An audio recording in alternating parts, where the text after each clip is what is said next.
आप सबका स्वागत है और जो साथी सब ऑनलाइन जुड़े हैं उनका भी स्वागत है।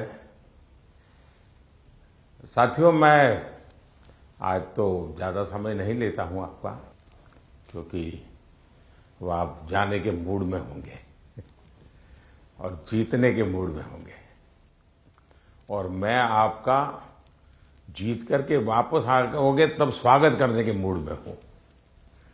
और इसलिए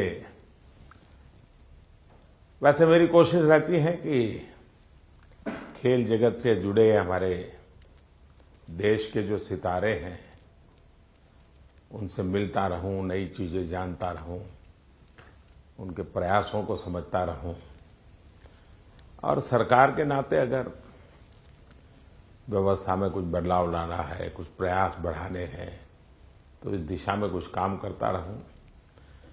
और मेरी कोशिश ये रहती है कि सबसे डायरेक्ट इंटरेक्शन करूं ताकि फर्स्ट हैंड इन्फॉर्मेशन मिलती है। खेल का एक स्वभाव होता है जी, हर विद्यार्थी का जैसे रहता है,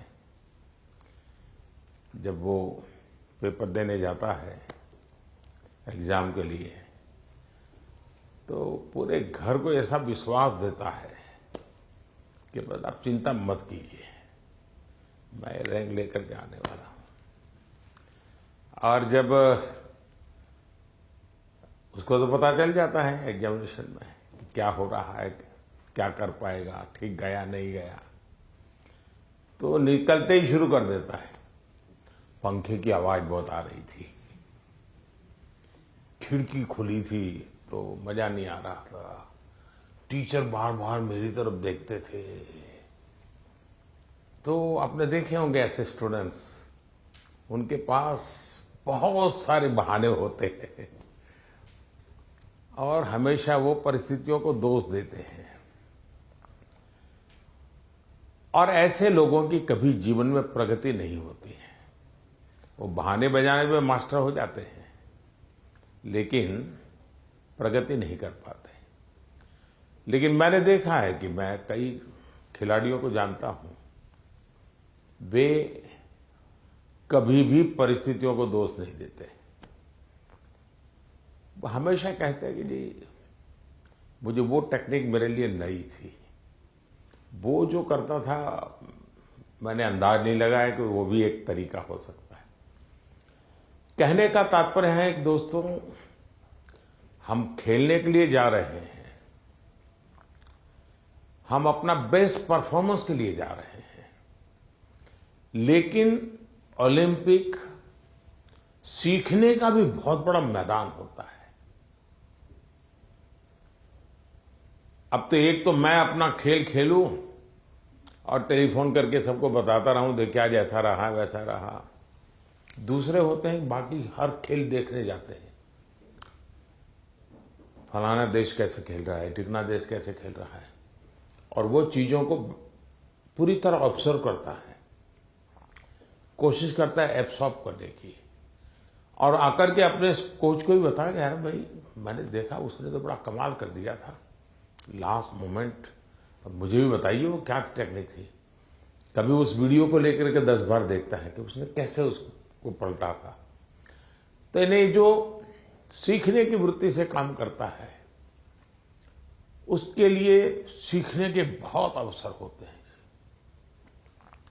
जो शिकायत में जीना चाहता है उसके लिए भी अवसरों की कमी नहीं होती है। दुनिया के समृद्ध समृद्ध देश भी उत्तम से उत्तम सुविधाओं के साथ आए हुए लोग भी शायद शिकायत करते हुए नजर आएंगे और हमारे जैसे देश के लोग जाते हैं, कई कठिनाइयां होती है, बहुत सी असुविधाएं होती है, लेकिन दिल में उसके मन में रहता है मेरा देश, मेरा तिरंगा झंडा। और इसलिए वो कठिनाइयों को, असुविधाओं को बिल्कुल साइड में रखता है, वो अपने मिशन के लिए लग जाता है। और इसलिए साथियों, मुझे पक्का विश्वास है कि इस बार भी खेल के मैदान में आप भारत का नाम रोशन करके आएंगे। जो पहली बार जा रहे हैं, जिनको ओलंपिक में जाने का पहला मौका मिल रहा है, ऐसे कौन कौन है? अच्छा, बेटियों की संख्या ज्यादा है, पहलवानों की संख्या ज्यादा है? अच्छा, जो पहली बार जा रहे हैं उनके मन में क्या चल रहा है, मैं जरा सुनना चाहूंगा, आप क्या सोच रहे हैं? आप में से कोई भी बताए। हाँ बताइए, आप कुछ कहना चाहती हो ना? ये पीछे। हाँ हाँ बताइए। हाँ, अपना परिचय बता दीजिए। और मैं रमिता जिंदल हूँ। एयर राइफल शूटिंग में मैं पहली बार ओलंपिक्स में जा रही हूँ, तो I am very excited to go because Olympics में जाने का सपना तो स्टार्टिंग से ही था मेरा, जब से स्पोर्ट्स स्टार्ट किया है मैंने। तो मुझे काफ़ी एक्साइटमेंट भी है और साथ में मोटिवेशन भी है काफ़ी कि देश के लिए मैं कुछ अच्छा करके आऊँ वहाँ। आपकी ट्रेनिंग कहाँ कहाँ हुई है? मैं हरियाणा से हूँ, बट मैं ट्रेनिंग चेन्नई में करती हूँ। परिवार में भी और कोई खेल जगत से जुड़े हुए थे कि आप ही ने शुरुआत की? नहीं, मैंने ही शुरुआत की है। अच्छा, वरना हरियाणा में तो हर घर में खिलाड़ी मिलेगा। बैठिए। और कौन कुछ बताएंगे अपना, जो पहली बार जा रहे हैं? बेटियां तो बहुत बता सकती है। दीजिए दीजिए, वो बोलेगी कुछ। हाँ। मेरा नाम रितिका है और मैं हरियाणा रोहतक से हूँ और मैं बहुत खुश हूँ, मैं पहली बार जा रही हूँ। एक्साइटमेंट भी बहुत है कि मैं अपना मैट पे प्रदर्शन दिखाऊंगी, पूरे देश की नज़र मुझ पे होगी और सभी लोग दुआ भी कर रहे हैं और मैं भी अपना 100% दूंगी। शाबाश। और बोलिए ना। हाँ दीजिए। आप संकोच कर रही है, बोलना है, आपको बॉडी लैंग्वेज कह रही है। मेरा नाम अंतिम पंगाड़ है और मैं 53 केजी में रेसलिंग करती हूँ। मैं अभी 19 साल की हूँ और मैं ओलंपिक खेलने जाऊंगी। बहुत खुशी है मुझे कि भाई अभी तक ओलंपिक में सिर्फ कुश्ती में एक ही मेडल आया लड़के का, और वो भी ब्रॉन्ज आया, तो मैं चाहती हूँ मैं इससे भी अच्छा मेडल लेके आऊँ। शाबाश। अच्छा, आप में से 18 से भी कम उम्र के कौन कौन है जिनकी एज 18 से कम है? एक, हाँ बताइए बेटा। Hi, I'm Dinidhi Desingu. I'm 14 years old. I'm from Kerala, but I represent Karnataka generally. I am really excited to go to the Olympics this year as being a part of Team India. It's a great honor and a great privilege that I got to be a part with such an amazing team this year. I know that it's just the start of my journey, and I know that there's a long, long way to go for me and for all of us over here. I hope that we all make our country proud, and I hope that we come back with great achievements and lifetime goals. Wish all the best. अच्छा, जो लोग 3 बार से ज्यादा बार Olympic में गए हैं, ऐसे कौन कौन है? More than 3 times. हाँ, जरा उनसे सुनेंगे।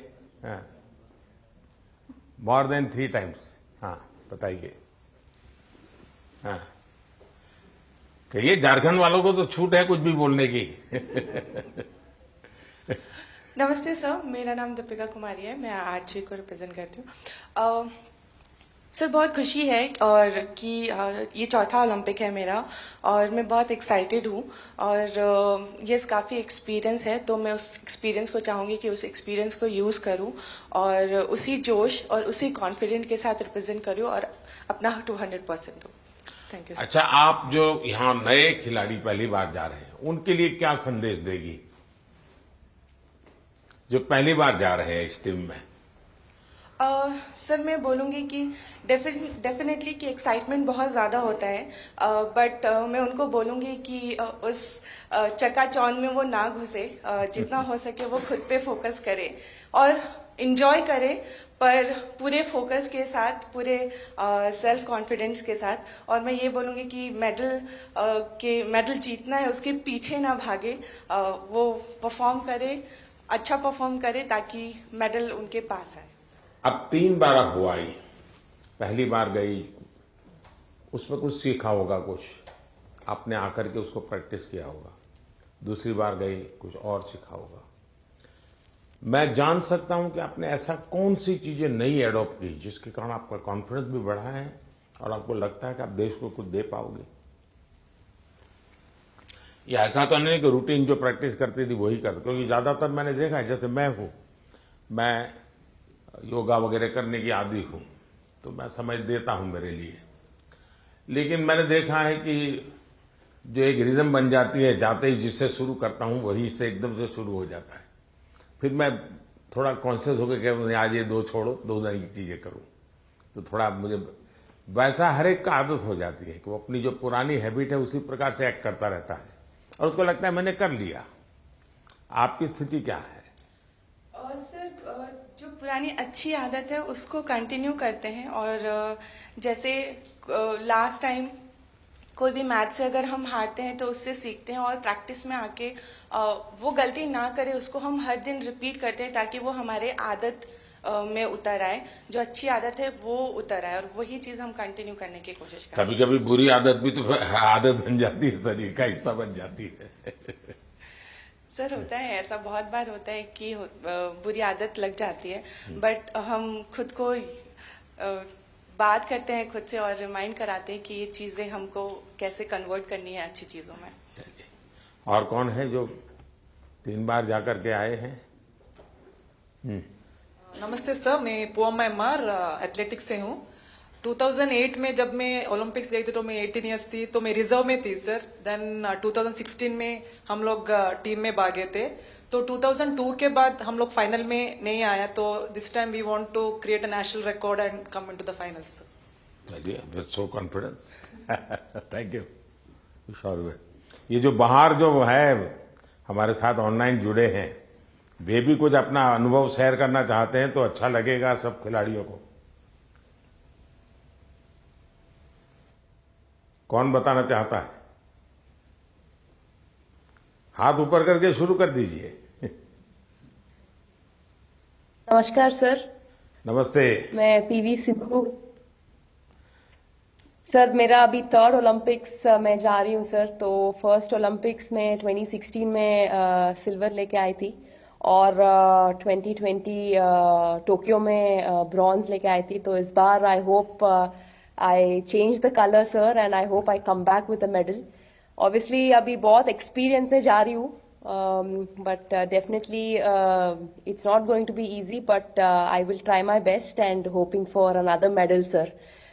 Yeah. ये जो नए खिलाड़ी आ रहे हैं उनके लिए क्या कहोगी?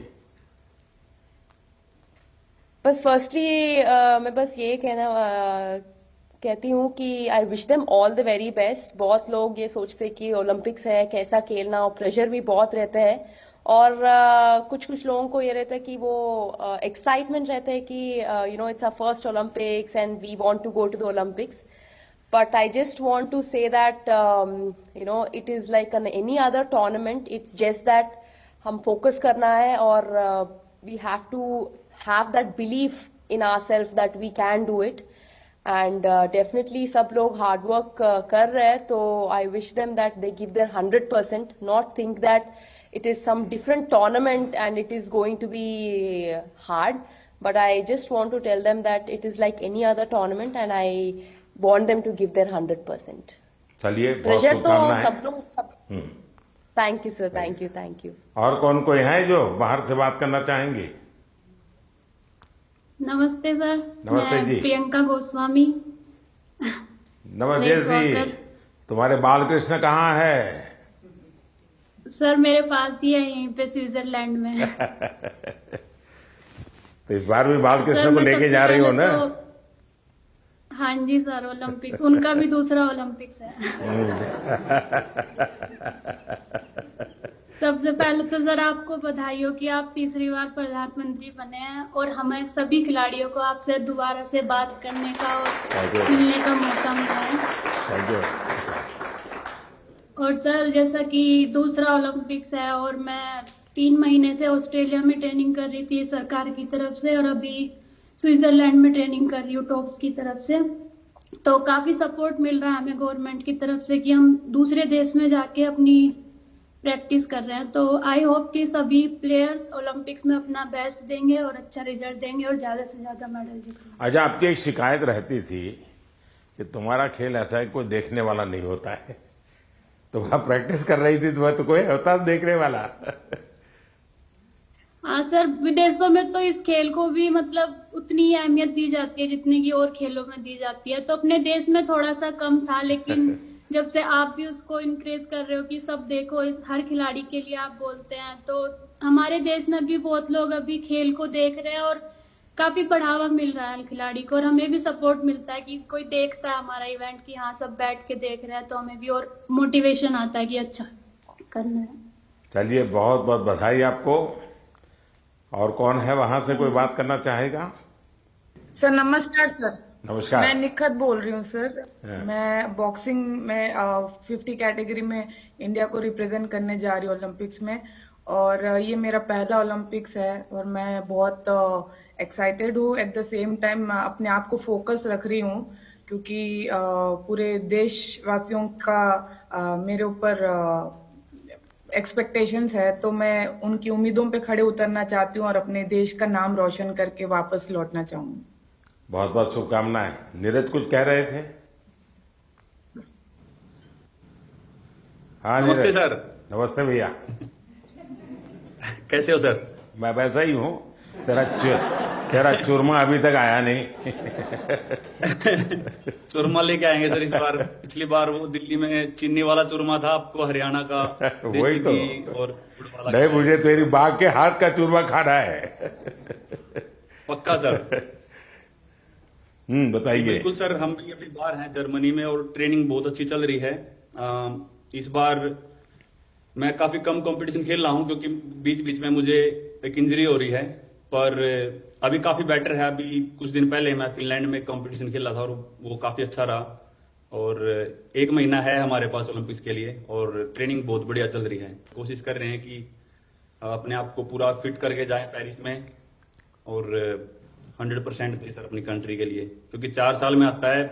मैं सभी एथलीट्स को ये बोलना चाहूंगा कि 4 साल में मौका मिलता है और अपने अंदर घुस के उस चीज को निकालें कि क्या वो चीज है जिससे हम अपना बेस्ट दे सकते हैं। क्योंकि मेरा टोक्यो मेरा पहला ओलंपिक्स था और पहले ओलंपिक्स में ही बहुत ही अच्छा रिजल्ट रहा, गोल्ड जीता देश के लिए।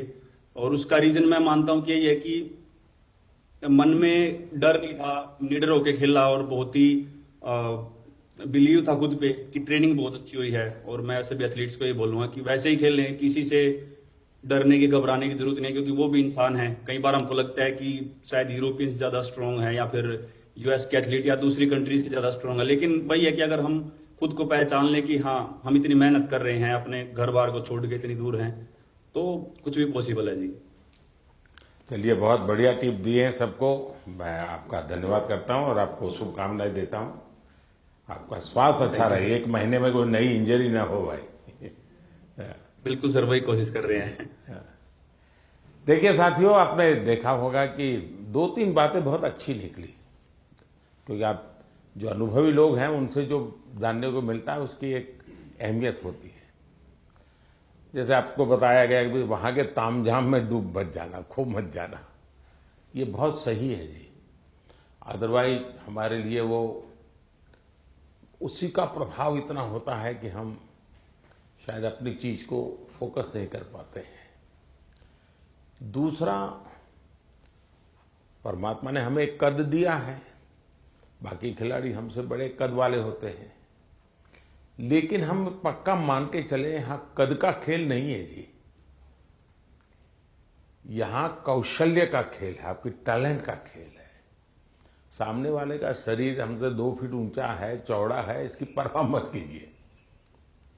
आपको अपने टैलेंट पे भरोसा होना चाहिए, और फिर सामने कितना ही शरीर मोटा हो, बड़ा तगड़ा हो, दिखने में बड़ा शानदार हो, तो वो जीत ही जाएगा, मानने का कारण नहीं होता है। तो हमने कोशिश, अपने पास जो कौशल है, अपने पास जो टैलेंट है, उस पर ही हमारा फोकस होना चाहिए और वही हमें परिणाम देता है।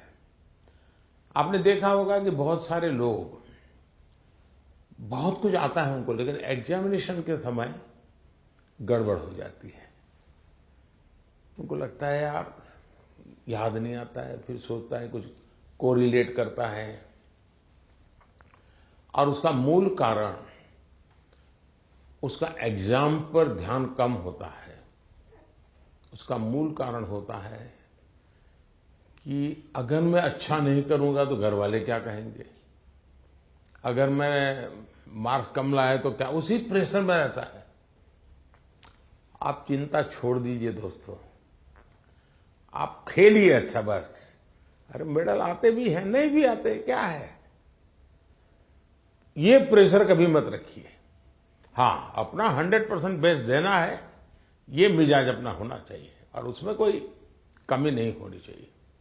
दूसरा, आप लोग जानते होंगे, आपको शायद ये आपके कोचेज हैं वो सब, ये आपकी जो साइकोलॉजिकल जो ट्रीट करते हैं वो भी आपको समझाते होंगे। खेल जगत में प्रैक्टिस का जितना महत्व है, कंसिस्टेंसी का जितना महत्व है, उतना ही महत्व नींद का है। और कभी कभी तो कल सुबह मैच होने वाला, आज रात को नींद ही नहीं आ रही है। और शायद कोई और चीज हमें जितना नुकसान नहीं करती है, उससे ज्यादा नींद का अभाव नुकसान करती है। और आपको आश्चर्य होगा कि एक ऐसा प्रधानमंत्री है जो हमको सोने के लिए कह रहा है लेकिन मैं आपसे आग्रह से कहूंगा, अच्छी नींद बहुत जरूरी है खेल जगत के लिए, किसी भी जीवन के हर चीज के लिए।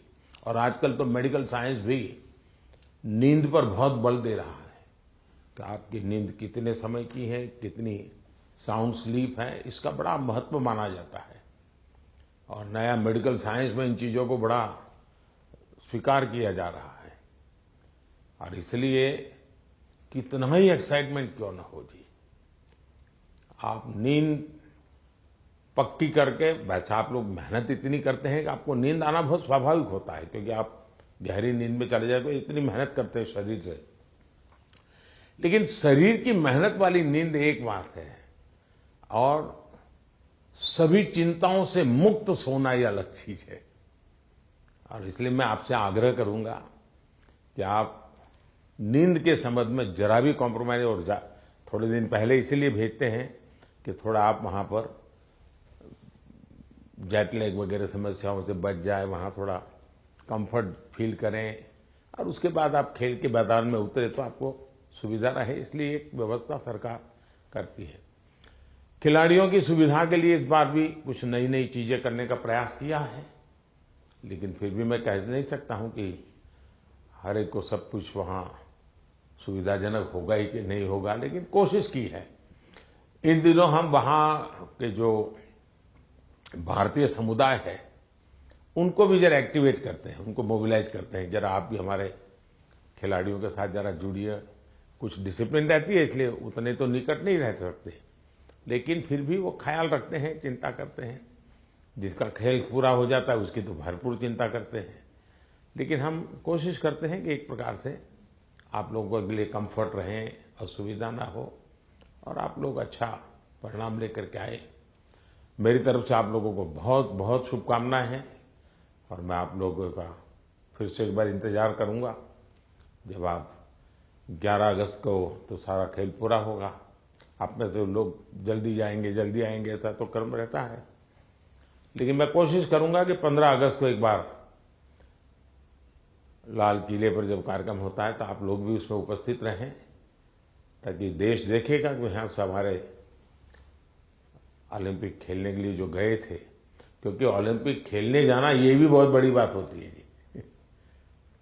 खेल में क्या करके आते हैं वो तो उसमें 4 चांद लगा देता है, लेकिन देश के अंदर इतना सारा खेल जगत के लोगों का होने के बाद आप में से खेलो इंडिया से निकल करके खिलाड़ी बने ऐसे कितने हैं? अच्छा, ये भी काफी लोग हैं। तो आपका क्या, कैसा, कौन सा खेल रहा क्या है, बता दीजिए जरा। हेलो सर, मैं सिफ्थ हूँ और मैं शूटिंग करती हूँ। तो खेलो इंडिया ने मुझे काफ़ी हेल्प की है, क्योंकि दिल्ली में ट्रेनिंग करके और उस टीम में आके जो भी मेरा रिजल्ट आया तो खेलो इंडिया कारण ही आया। चलिए, अच्छी शुरुआत है। हाँ जी। आपका? नमस्ते सर, मेरा नाम मनु भाकर है। मैं शूटिंग में ही अभी दूसरा ओलंपिक मेरी इंडिया को रिप्रेजेंट करूँगी। 2018 में जो फर्स्ट एडिशन था खेलो इंडिया स्कूल गेम्स का, उसमें मैंने नेशनल रिकॉर्ड के साथ गोल्ड मेडल जीता था, और वहीं से उसके बाद मैं टॉप्स के कोर ग्रुप में आ गई थी। और तब से बस ये था कि इंडिया की जर्सी चाहिए और इंडिया के लिए खेलना है, और खेलो इंडिया एक ऐसा प्लेटफॉर्म था जो बहुत सारे लोगों को उसने एक मार्गदर्शन दिया है।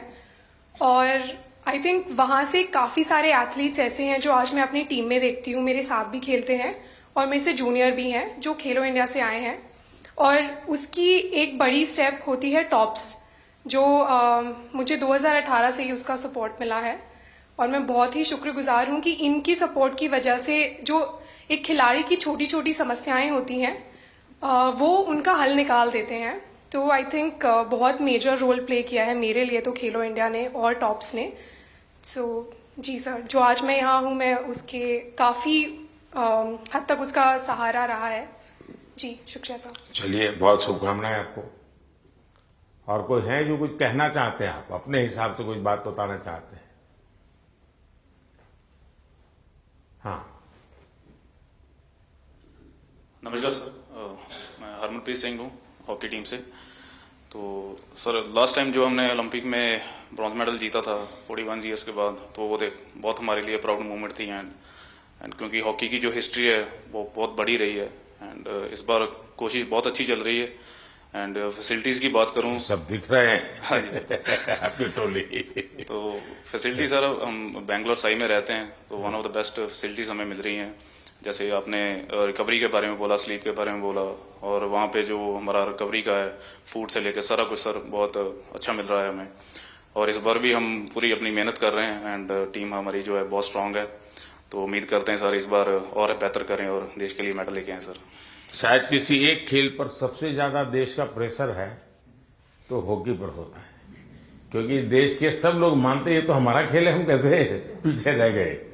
सबसे ज्यादा प्रेशर रहता है हॉकी के खिलाड़ियों पर, क्योंकि देश का हर बच्चा ये मानता है ये तो हमारा खेल है, ये हम कैसे हार सकते हैं। बाकियों में तो कहते हैं हाँ भाई चलो हमारे लोगों ने कोशिश की, प्रयास किया, निकाल रहे हैं। ये हॉकी के विषय में कॉम्प्रोमाइज नहीं करते और इसलिए उनको मेहनत भी ज्यादा करनी पड़ती है। लेकिन मेरी शुभकामना है, आप पक्का करके लाओगे, मुझे पूरा भरोसा है। Thank you sir, thank you. चलिए साहब, मैं आपसे यही कहूंगा कि ये देश के लिए कुछ कर गुजरने का एक अवसर होता है। आपने अपनी तपस्या से इस स्थान तक पहुंचे हैं, अब आपके लिए अवसर है देश को कुछ देने का। और देश को देने के लिए खुद का बेस्ट खेल के मैदान में देना पड़ता है। जो खेल के मैदान में खुद का बेस्ट देता है वो देश के लिए गौरव लेकर के आता है। और मुझे पक्का विश्वास है कि हमारे सभी साथी इस बार पुराने सारे रिकॉर्ड तोड़ करके आएंगे। इस बार भारत की कोशिश है कि हम 2036 में ओलंपिक की मेजबानी हमारे देश में करें। उससे भी एक बड़ा माहौल बनता है। तो हमारी दिशा में हम प्रयास कर रहे हैं और हो सकता है शायद अभी तैयारियां इंफ्रास्ट्रक्चर के लिए जो चाहिए उस पर काम काफी चल रहा है। जो भी एक्सपर्ट लोग हैं उस पर काम कर रहे हैं। आप लोग भी अगर खेल के बाद, खेल के पहले तो मैं नहीं कहूंगा, वहां व्यवस्थाएं क्या, इस बार फ्रांस में अलग अलग शहरों में ओलंपिक हो रहा है और एक तो पूरा बहुत दूर एक आइलैंड पे हो रहा है, तो एक अलग प्रकार का ही वहाँ माहौल रहेगा।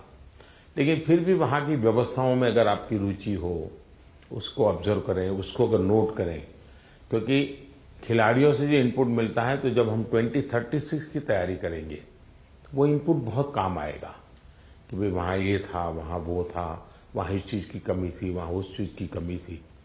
तो ऐसी चीज़ें भी अगर आप ऑब्जर्व करके आएंगे तो 2036 के लिए हमें जो करना है उसमें हमें बहुत सुविधा मिलेगी। तो मेरी तरफ से आप सबको बहुत बहुत शुभकामनाएं। धन्यवाद।